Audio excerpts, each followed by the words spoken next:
You know what is really strange? Some people do not hit you. They do not scream at you in public. They do not break things. They do not leave bruises you can show anyone. But somehow, after spending time with them, you feel exhausted. You feel confused.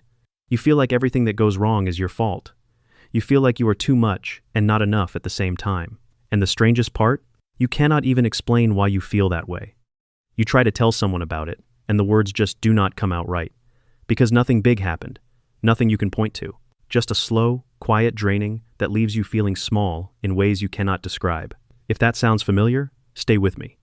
Because what I am about to share might be the thing you have been trying to put into words for a very long time. There is one thing emotional abusers never expect from you.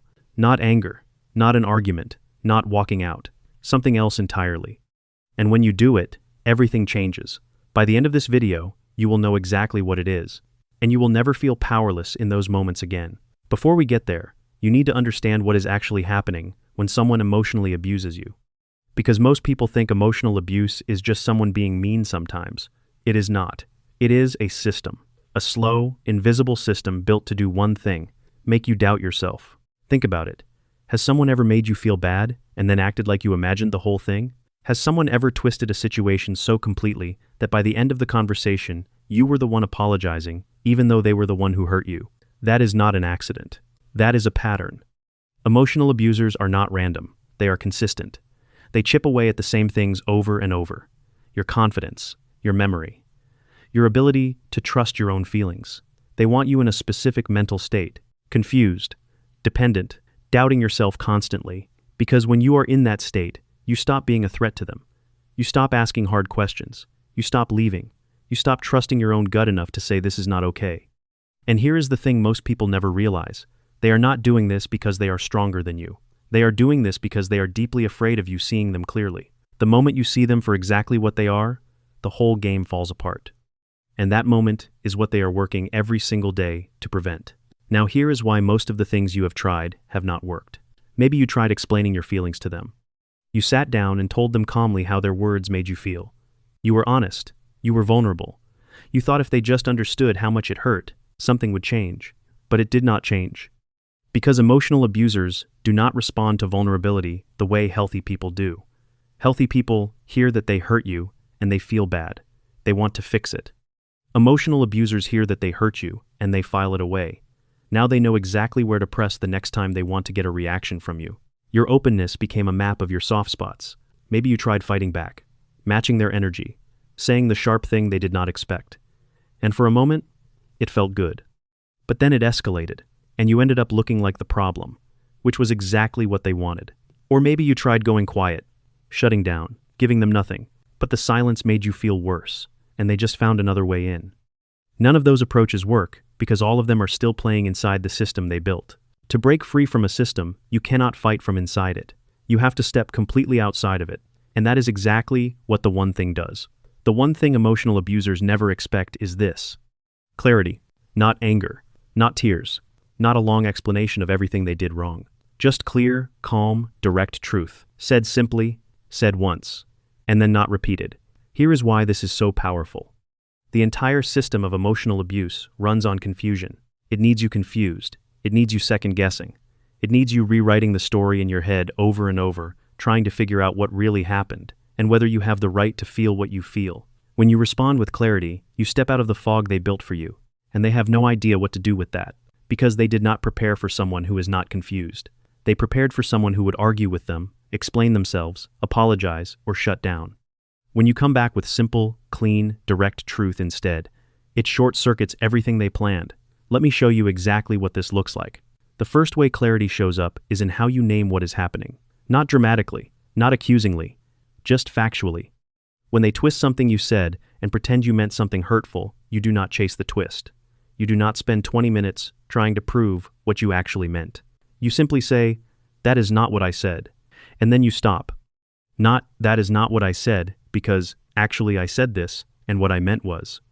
And then, a long explanation that gives them more material to work with. When they tell you that you are too sensitive, you do not rush to defend yourself or prove that your feelings are valid. You simply say, "I feel what I feel," and then you stop. When they rewrite a memory and tell you that something never happened the way you remember it, You do not argue the details or try to prove your version. You simply say, I remember it differently. And then you stop. Short, clear, calm, final. No extra words for them to grab onto. No emotional energy for them to feed on. No open doors for them to walk through and take the conversation somewhere you did not intend to go. This kind of response does something to an emotional abuser that very few things can do. It leaves them with nothing to work with. And that silence, the silence after your clean, clear response, is louder than any argument you could ever have. The second way clarity shows up is in your decisions. Emotional abusers love gray areas. They love when things are unclear, when you are not sure what the rules are, when you do not know where you stand, because unclear situations give them room to rewrite things later. Clarity removes those gray areas. You get clear on what you will engage with and what you will not. You get clear on what conversations you are available for and which ones you are not. You get clear on what behavior you will stay in the room for and what behavior means you are walking out calmly. And here is the critical part. You do not announce these things like rules you are laying down. You do not make a speech about what you will and will not accept. You do not warn them or threaten them or explain yourself in detail. You just live them. The first time they do the thing, you do what you said you would do, quietly, without drama, without looking back to see if they are watching. The second time they do the thing, you do the same. And slowly, they begin to understand something they have never encountered from you before. That you mean what you do, not what you say, what you do. Most people in these situations have said, I will not tolerate this, many times without following through. And emotional abusers have learned to wait out those words, because the words always pass. But actions do not pass. Actions stack up into a truth that cannot be argued with. And that truth is the most destabilizing thing you can give someone who built their power on your inconsistency. The third way clarity shows up is in how you see yourself. This is the deepest one, and it is the one that changes everything else. Emotional abusers spend enormous energy trying to control the story you tell about yourself. You are too sensitive. You are always dramatic. You are lucky anyone puts up with you. You are not as smart as you think. Nobody else would understand you the way I do. These are not random comments. Each one is a small brick in a wall they are building around your self-image. A wall designed to keep you small enough to stay and afraid enough not to leave. Clarity means seeing through that wall. It means going back to what you actually know about yourself before this person started rewriting the story. Think about who you were before. Not perfect. Nobody is perfect. But think about the things you knew to be true about yourself. Your kindness, your intelligence, your ability to care for people, your humor, your strength in difficult moments. Did those things disappear? Or did someone just work very hard to convince you they were never real? Reclaiming your self-image is not arrogance. It is not pretending you have no flaws. It is simply refusing to let someone else write the story of who you are. When you get clear on who you actually are, their words start to land differently. They still come, but they do not stick the way they used to. Because you have somewhere solid to stand now. And from solid ground, you can hear something without being destroyed by it. That is the shift. And once it happens, it is very hard to undo. Now let us talk about what happens after you start showing up with clarity.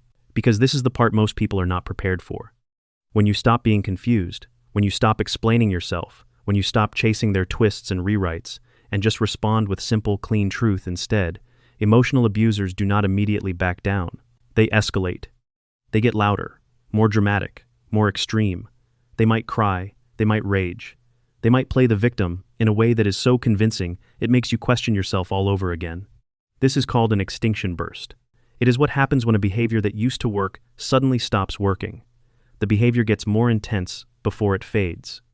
And it is the moment most people give up and go back to the old patterns. Because the escalation feels like proof that clarity is making things worse. It is not making things worse. It is working. The escalation is evidence that your new behavior is threatening the system, that it is being felt, that something is actually changing. If you can stay grounded through the escalation, if you can hold your clarity through the loudest and most dramatic moment, you will come out the other side of it with something you have probably never had in this relationship before. Real power. Not power over them. Power over yourself. The kind of power that does not need permission to exist. Here is what I want you to carry with you from this video. You were never the problem. You were a clear thinking, feeling person who got slowly convinced to doubt yourself. And that did not happen because you were weak. It happened because the system working against you was consistent and patient and quiet. But clarity is patient too. It does not need to be dramatic. It does not need to win every moment. It just needs to keep showing up. Simple, clean, true, and every time it does, a little more of the fog lifts. A little more of the old you comes back. Not the version before the pain, because that version did not have what you have now. That version did not know what you know. The version that comes back is stronger, calmer, clearer, and that version is very, very hard to manipulate. Most people spend years trying to convince an emotional abuser to see things differently. They bring up examples. They ask the person to just try and understand. But here is the thing. Emotional abusers already understand your perspective. That is how they know exactly where to press. Understanding you was never the problem. Choosing to respect you is what they refuse to do. And once you truly accept that, something heavy falls off your shoulders. You stop trying to fix something that was never broken in the way you thought. You stop waiting for the conversation that finally makes them get it. And you start putting that energy into yourself, into the life you were building before the confusion started, into the people around you who have been waiting for the version of you that is not constantly drained. That is where clarity ultimately leads you, not just to better responses in hard moments, to a completely different way of living. And here is one more thing worth saying. Clarity is not coldness. A lot of people hear, "Stop explaining yourself," and think that means becoming a hard, emotionally unavailable person, someone who does not feel things deeply. Someone who has built walls so high, nothing gets in. That is not what clarity looks like. Clarity is warm. It is present. It is fully alive. It just knows the difference between being open with someone who is safe and being open with someone who will use your openness against you. That is wisdom, not coldness. And developing that wisdom does not make you less of who you are. It makes you more. You are not shutting down. You are getting selective.